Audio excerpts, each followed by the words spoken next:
नमस्कार दोस्तों, जय माता दी, जय माँ लक्ष्मी। अगर आपसे सावन के महीने में कुछ भी गलती हो जाए तो भगवान भोलेनाथ से आप क्षमा मांग लेना, क्योंकि हम लोग सभी उन्हीं के औलाद है दोस्तों। तो जो इस वीडियो को लाइक एंड सब्सक्राइब करेगा, भगवान भोलेनाथ उसकी हर एक दर्द, जो भी गरीबी है वो जल्द से जल्द दूर कर देंगे दोस्तों।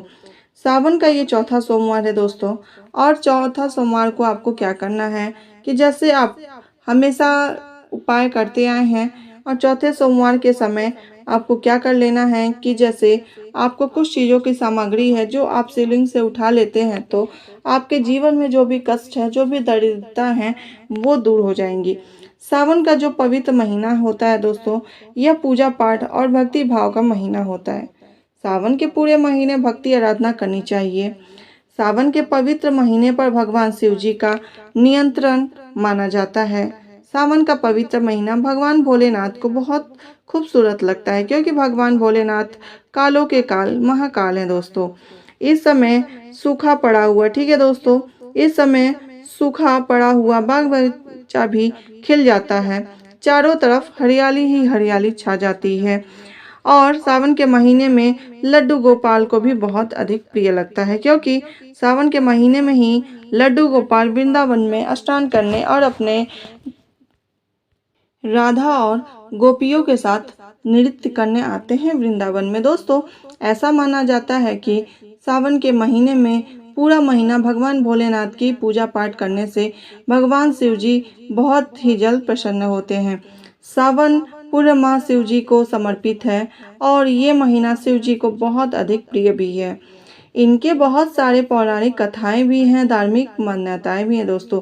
साधारण व्यक्ति कभी भी पूजा पाठ करे या ना करे, लेकिन सावन के इस महीने में वह अच्छे तरह से तैयार होकर अच्छे तरह से पूजा पाठ अपने घर पे, जो भी उनके छोटे से मंदिर हो या छोटा सा अपना,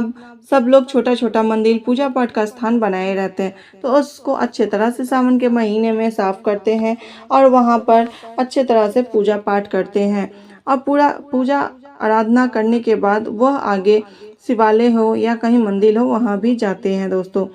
तो दोस्तों, सोमवार का जो व्रत है उसमें आपको व्रत तो जरूर करना चाहिए। और सोमवार का जो भी व्रत है, मतलब यानी जितने सावन के महीने में व्रत पड़ते हैं, सोमवार का दिन वह बहुत ही खास और महत्वपूर्ण होता है। आप एक एक सोमवार के दिन अगर कुछ भी ना करें, एक लोटा जल ही ले जाके चढ़ा देते हैं, तब भी भगवान भोलेनाथ आपके ऊपर प्रसन्न हो जाते हैं। तो दोस्तों, आपको इस चौथे सोमवार पर आपको कौन सा उपाय करना है, हम अब आपको ये बताने जा रहे हैं। ध्यान से जरूर सुन लीजिएगा और इस वीडियो को स्किप ना करते हुए। अगर आपके जीवन में कोई भी दुख दरिद्र या किसी तरह से आपको कष्ट है, तो नौकरी नहीं मिल रही, या आप एग्ज़ाम देने जा रहे हैं तो उसमें फेल हो जा रहे हैं, या कहीं भी आप इंटरव्यू के लिए जा रहे हैं तो उसमें आपको नौकरी नहीं लग पा रही है, इंटरव्यू अच्छे से नहीं जा रहा है, किसी प्रकार की अगर आपके जीवन में कष्ट है तो, या कई तरह के आपके जीवन में बाधाएं आ रही हैं, तो आप सबसे पहले आपको कौन सा उपाय कर लेना चाहिए। तो दोस्तों, कल सोमवार के दिन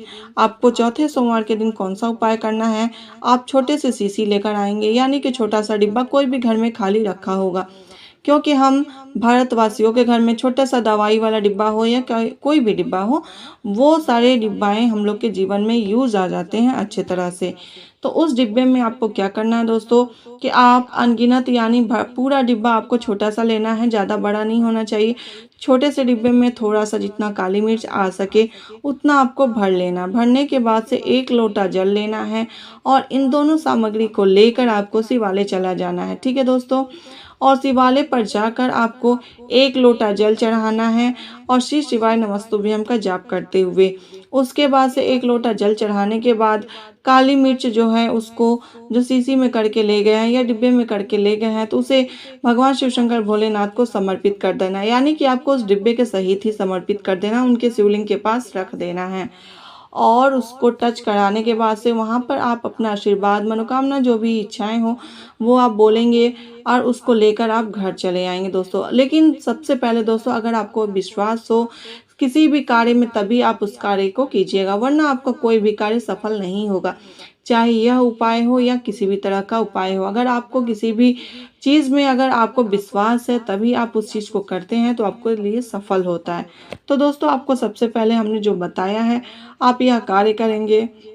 और उसके बाद आपको क्या करना है दोस्तों, जो आप एक लोटा जल लेकर गए हैं उस लोटे को लेकर चले आएंगे और काली मिर्च के डिब्बी को, और आपके घर में जो पूजा स्थल है, जो जगह है, वहाँ पे आपको काली मिर्च का डिब्बा आपको रख देना है, ठीक है।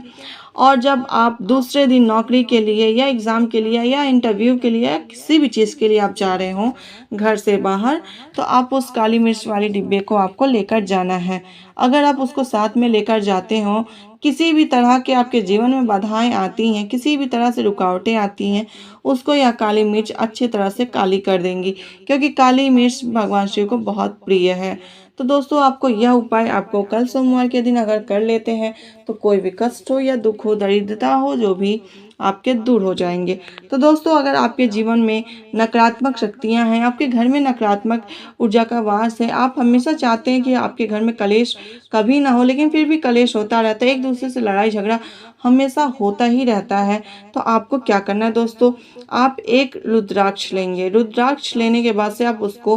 भगवान शिव को आप अर्पित करेंगे, यानी कि एक लोटा जल आप ले लेंगे, एक लोटा कच्चा दूध ले लेंगे और एक रुद्राक्ष रख लेंगे, और कच्चे दूध और एक जल को आप सारे सामग्री को लेकर शिवलिंग के पास यानी शिवालय आपको चले जाना है,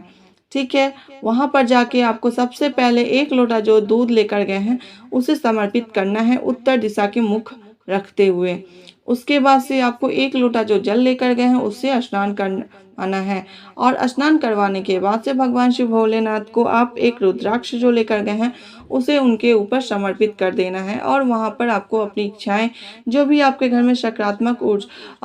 नकारात्मक ऊर्जाएं हैं, उसके लिए आपको विनती करना है कि जो आपके घर में नकारात्मक ऊर्जाएं हैं वो हमेशा के लिए दूर हो जाए, कलेश दूर हो जाए, आपके घर में जो भी झगड़ा झंझट हमेशा होता रहता है वो हमेशा के लिए दूर हो जाए। अगर इतना सा उपाय दोस्तों आप कल सोमवार के दिन कर लेते हैं, सावन सोमवार चौथे सोमवार के दिन कर लेते हैं, तो आपके सभी कष्ट दूर हो जाएंगे, और आप देखेंगे कि आपके घर में सकारात्मक ऊर्जा का वास जल्द से जल्द हो जाएगा। क्योंकि जब आप एक रुद्राक्ष जो वहाँ पे समर्पित करेंगे उसको उठाकर आपको घर पे लेकर आना है और आप अपने पूजा वाले स्थल पर रख देंगे, जिससे आपके घर में सकारात्मक ऊर्जा हमेशा हमेशा के लिए वहाँ पे स्थिर हो जाएगी, यानी कि रहेगी आपके घर में चारों तरफ, और कभी भी कलेश नहीं होगा, झगड़ा लड़ाई नहीं होगा। दोस्तों, अगर आप यह उपाय कल कर लेते तो आपके लिए बहुत ही फायदेमंद और चमत्कारी साबित होगा।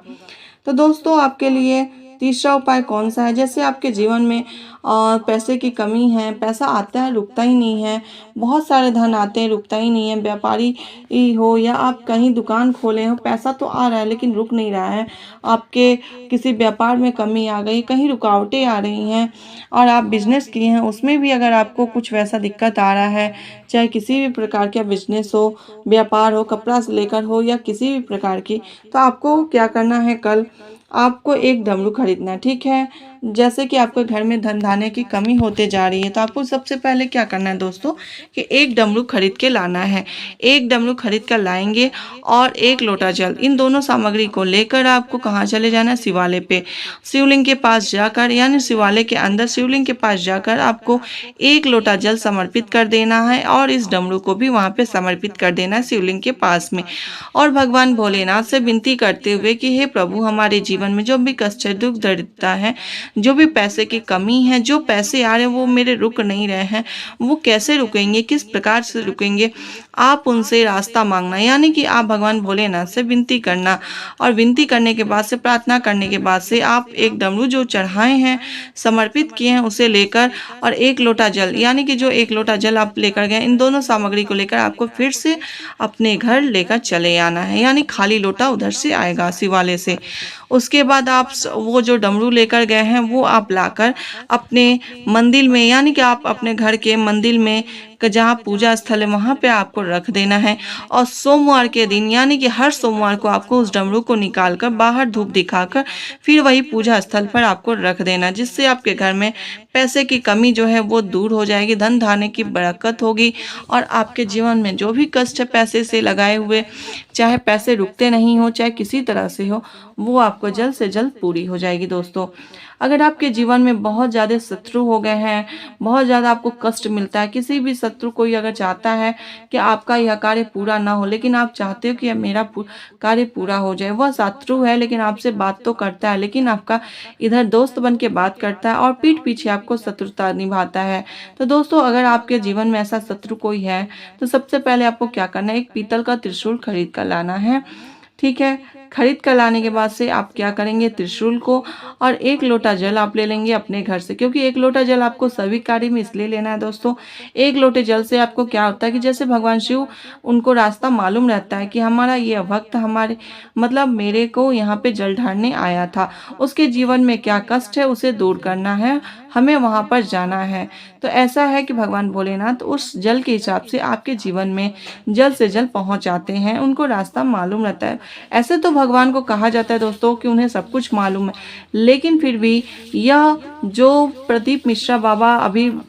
कथा में या हमेशा बताते हैं कि भगवान भोलेनाथ आपको 1 लोटे जल से आपके जीवन में जो भी कष्ट है, दुख दरिद्र है, वो ऐसे ही मालूम हो जाता है उनको। इसलिए आपको सभी कार्य में 1 लोटा जल जरूर लेकर जाना चाहिए।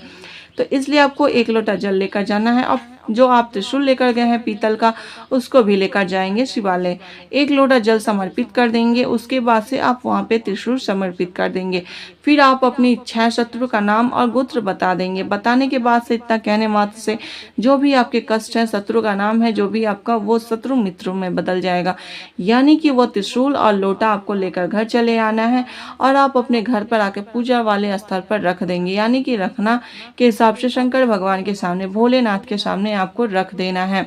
और वहां पर रखने के बाद से आपको क्या करना है दोस्तों, हर सोमवार के दिन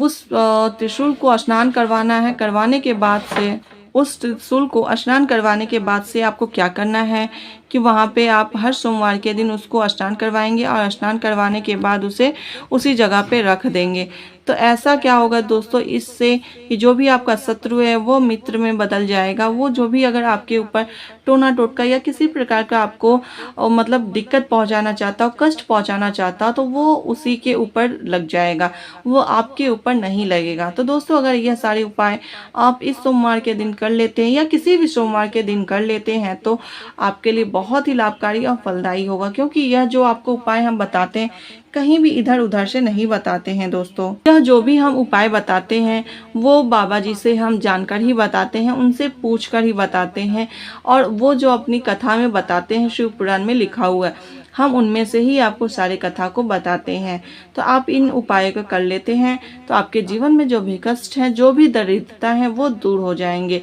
और विश्वास कर कर ही आप किसी भी कार्य को करें दोस्तों। तो अगर आपको यह मेरी वीडियो पसंद आई हो तो लाइक एंड सब्सक्राइब करके ज़्यादा से ज़्यादा शेयर जरूर कीजिएगा दोस्तों, क्योंकि हो सकता है आपको यह जो वीडियो हो आपको ना ज़रूरत हो, लेकिन कोई ऐसा व्यक्ति है धरती पर, क्योंकि बहुत ऐसे हैं जो इनको अपने जीवन में पैसों की कमी है, कई तरह से उनको कष्ट है। तो ये कष्ट दूर करने के लिए दोस्तों आप इस वीडियो को ज़्यादा से ज़्यादा शेयर जरूर कीजिएगा। धन्यवाद।